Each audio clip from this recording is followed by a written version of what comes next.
L'església de Moià es va omplir d'emoció amb la celebració de la primera comunió de diversos infants, acompanyats per les seves famílies i amics en un dels moments més importants de la seva vida cristiana. Durant la missa, marcada per la pregària i la joia, es va recordar que Jesús és un amic viu que acompanya sempre els seus deixebles i que es fa present en l'Eucaristia.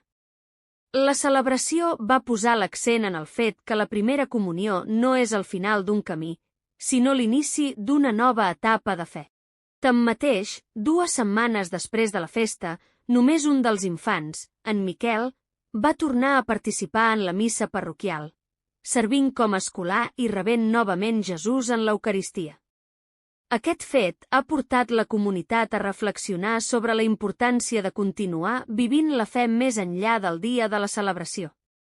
Per això, una de les catequistes ha adreçat una emotiva carta als nens de la primera comunió, animant-los a mantenir viva la seva amistat amb Jesús, a participar cada diumenge en la vida de l'Església i a ser testimonis de l'Evangeli en la seva vida quotidiana. Un missatge ple d'afecte i esperança que recorda que Jesús continua esperant-los i que la comunitat cristiana també els espera amb els braços oberts.